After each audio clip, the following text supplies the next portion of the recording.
Don't let that worry you. What? Hey everybody, John Troutman, Julie Troutman, and we have Brandon Shimizu on today, the podcast Truth or Comfort. And we know Brandon's always going to take comfort over the truth. So, um, anyways, welcome today, Brandon. How are you? I'm doing great. Thank you. We're just going to go ahead and get this out of the way up front. We just want to know, and the viewers want to know, how many Lamborghinis do you have? Which color? How many yellow greens? How many greens do you have? You know, someone taught me early on that you want to invest in things that go up in value, not down in value. So at this point in my life, 0. Oh, I thought there was maybe a rare Lamborghini that was worth investing in. Okay, so you guys, Brandon, how long have you been investing in real estate for? 20 years. 20 years. And so what do you do? You invest in real estate? What kind of real estate do you do? Primarily commercial real estate. I would say that it's been a while since we've purchased something. The prices have been a little crazy, but I work for a company that has a commercial real estate portfolio up and down the West Coast. Okay. So what kind of commercial? Anything from shopping centers to raw commercial land. At this point, mostly office and industrial. This is this is a good opportunity for us to find out more. And that's all I got time for. Thanks. We've known Brandon for a long time, and we don't know enough. We don't know that much about what they invest in, so they hold it close. So okay, let's for new investors. Any advice for newer investors in today's current market or climate, if you will, of what kind of deals they should be looking for, what they should be investing in. Now, keep in mind, you guys, Brandon's in the Northwest in the Seattle Bellevue area. So any maybe investing in maybe like protest shelters or something like that would be good. But homeless tents. Yeah, and needles.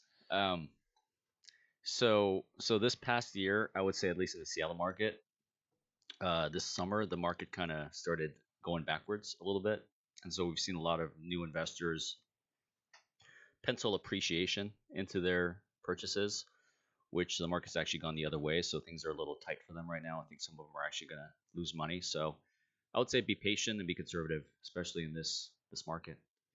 So you want to pencil it very conservative as far as no appreciation, obviously, and just in making sure that you're calculating your ARV and everything correctly, your rehab. So going through all that stuff with a tight pencil. Absolutely. Are you guys do some lending of money as well? Are you guys still currently lending, or are you holding back on that a little bit? We're lending a little bit. We're not doing a ton right now. We're kind of seeing where the market's going. Why do you look at me like that when I ask you that question? It felt like I just violated you. No reason. Okay. I think for people that are interested in receiving money, what would you tell them the profile of person that you would lend to in this type of environment? Sure. I think we're looking for people who have done this a couple times, who take the time to write out a realistic budget. And if they don't have experience, to hire somebody that has the experience. We've seen too many times an investor gets in a project, they might hire somebody they know who doesn't know what they're doing, and they kind of get over their heads, and budget-wise, they blow their budget. And next thing you know, they're coming back to us for money again and again and again, because there's no other options. So would that be a contractor that has specific experience, a mentor? What does that either profile one look like? Okay. Yeah, either one. A contractor would be probably number one, but if not, maybe a mentor that can help oversee the project and give them tips on to what they should be looking out for, at key project points, to walk the project and say, here's what I think you should be doing. So somebody like that. It's a little plug for REKI right there. If obviously you guys need, if you're new, get a mentor, get a good solid contractor. Get your stuff in writing. Make sure your contractor's licensed. Make sure you go and tour the projects that they're done, what they're doing. Um, you know, put your eyes on that stuff. Just don't take their word for it. You want to go out and see what they're currently doing, what they're working on. If they don't have anything working, I'd be worried, because then they start looking for, they're going to be looking for that draw up front, and then they're going to be playing catch up the whole time because you are probably their paycheck at that point. Yes, we've seen a lot of times where somebody goes to write that first half payment for the project, and the contractor is very excited to get on the project, and once they cut that check, it's tough to kind of get them back on site. It's a struggle, and it's because they're just waiting to get that check. Yeah, so you want to break those up into smaller. I wouldn't recommend giving someone half up front. Give them a piece of it, get a timeline, and get that timeline in writing to where maybe they're incentivized to get it done on that timeline, and they're penalized if they don't. And I even recommend just not even doing a deposit, but maybe paying for materials directly and paying for it when it shows up on your site. Just so until you get to know each other and you get to develop a little bit of trust. So you're currently working with people in the Northwest, right? People that are maybe having issues, helping them get through their projects, right? Because you've lent them money, so you want to make sure that they're getting through it. So is this one of the big issues that you're seeing? Obviously, is people butchered their budget, if you will, and timeline. Yes, and the easiest thing to do is you kind of retreat inwards. A lot of people don't want to talk to a lender. They don't want to talk to anybody. They kind of just want to ignore the problem, and the problem does not go away. When that happens, they probably ignore the project as well, I'm assuming. Yes. A lot of times when we're seeing people not pay interest, we're seeing the project not moving forward. We're seeing the owners not returning our calls, and it just leads to more of a stressed relationship between the lender and the investor. So for those of you that are watching, and maybe there's a date on this podcast, maybe there's not, but we're in mid-January 2019. So is this familiar ground as in 2008? What? You're laughing. I wouldn't say we're there at all yet. I just think that people maybe penciled their projects out Due a to little too aggressively. Right, based on previous appreciation and all that stuff, right? Yep. So obviously as inventory starts to sit, and that's happening all over. The inventory sits a little bit. That means there's probably, and rates moved up a little bit, which means the buying power went down and people's, pricing had to adjust with it. I'm assuming. So stuff's going to sit for a little bit longer. There'll be less, in my opinion, probably less investors jumping into the market, which is great. As investors, when we were flipping houses, we made actually more money when the market was kind of going not appreciating as much as it is now, just moving sideways. I think we made more money during that period than when the market's actually moving upwards, because there's more people when the market's doing 6 to 10% a year. So what opportunities in the next 6 to 12 months do you see? So right now, what we started to do is we started to track second mortgages, maybe going to auction. We started looking at that market a little bit, looking at is there an option to buy some of that debt, and especially in areas that there has been appreciation, to maybe buy that stuff at a little bit of a discount, and maybe get control of the property that way. It's not a long-term strategy, or is it? No, short term. I like it. Because it wasn't there a group that invested $300 million in the Bellevue area in all seconds, and just trying to think what they have left.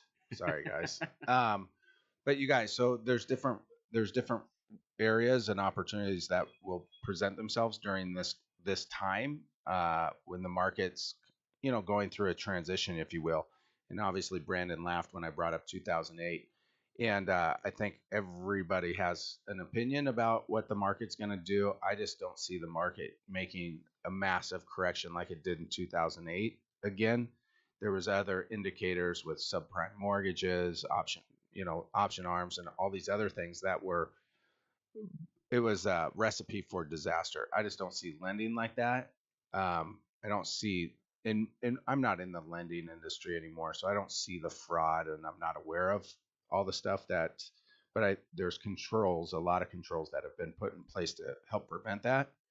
But you tell me. I mean, you do lending, right? You do private or hard money lending, so Sure.